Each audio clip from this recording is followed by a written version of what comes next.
wants to die. Which means, Mr. Speaker, we know how much it takes for a person to actually decide that they want to end their life. Because every patient, Mr. Speaker, whether they're suffering from a terminally ill, from a condition that they know that the chances of survival is almost none, they would fight to live, Mr. Speaker. Everyone is afraid to die. So, this is why we believe that you can never equate physician-assisted suicide or euthanasia to suicide. Because everyone wants to live. Nobody wants to die. Brilliantly brought up by the second speaker, Mr. Speaker. And basically, the debate has boiled down to this today. First, we're going to touch about the ethical issues. Is euthanasia ethical or not? Second, the very idea or the principle of sanctity of life. Third, about consent. So first, I would just like to clear up the misconception from that side about the whole idea of consent.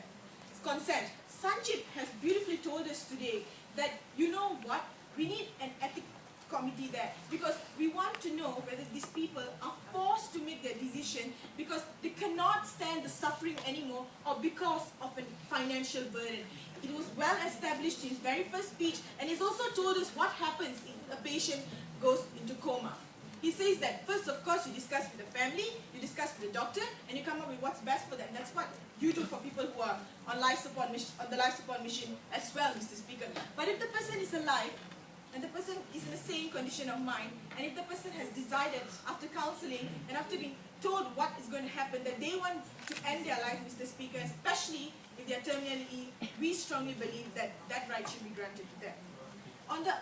Moving on to the very first issue today, on the issue of ethics. Is it ethical?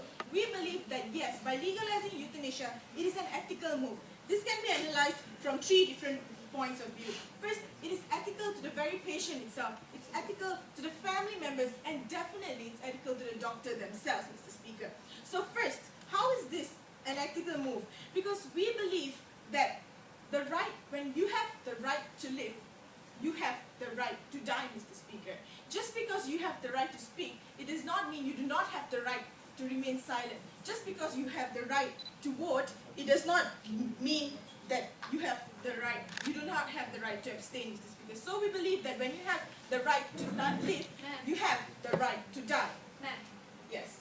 Tell me when your ethical boss decide that this terminally ill patient should not die and this patient still wants to die, then how will you then grant them the right to die?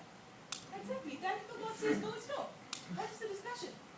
Because we said that it doesn't mean that we have to grant what the patient wants, which is why Sanjiv has clearly stated that it has to go to an ethical committee for them to actually decide and assess this patient whether they are actually there because they cannot stand the emotional pain, or they are there because of other reasons and whatsoever that could have led them to this decision. Which is why, as a doctor, you don't give in to whatever your patient wants. Doesn't mean just because your patient comes in with leg pain, he wants to amputate his leg, you remove his leg. No, you do not do. The same thing happens with euthanasia. Just because your patient wants to die, you do not just kill them. But if they are terminally ill and they are suffering not only a physical pain but an emotional pain, they deserve that very right to die, Mr. Speaker.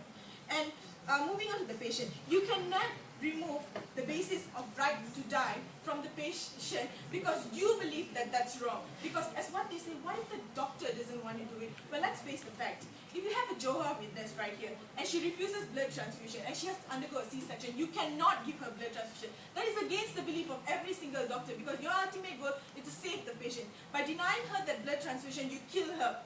But you still have to follow whatever she says, because that is what she wants, and that is what is written there. That's legal. So you just have to do it, whether you like it or not. And if you do not like it, just quit.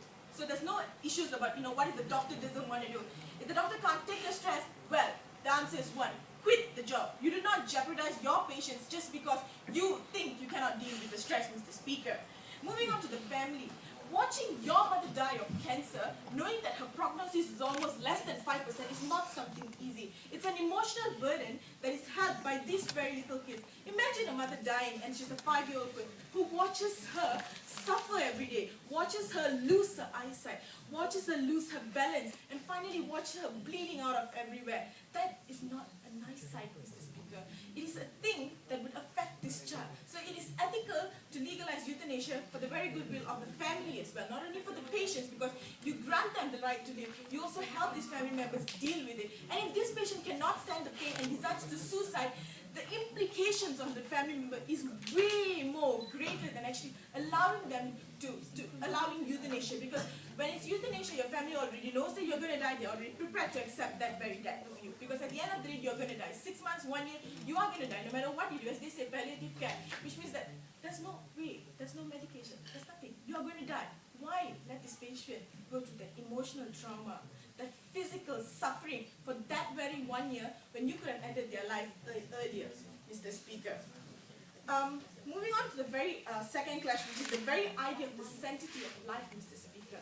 We believe that by legalizing euthanasia, you actually uphold the very idea of sanctity of life.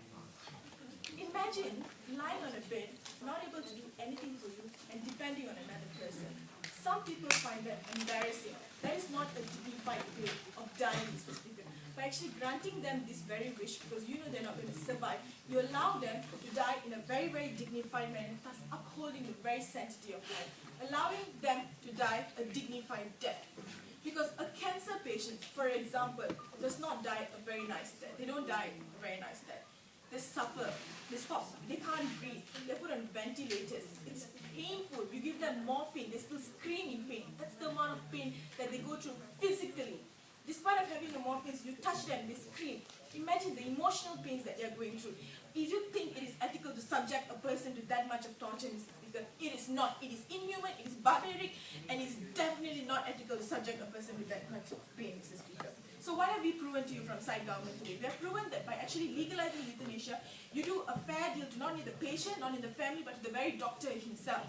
Because you create a guideline for them to follow. But these are the conditions that you can legalize. This is when you don't kill them. They are not put in a dilemma, or when, oh, should I do this? Should I not do that? They can't see the patient suffering because of the bond they develop. Second, we have told you that how this very idea of legalizing it upholds the very sanctity of life, and we told you that consent is definitely not an issue. With that, we are proudly proposed. Thank you.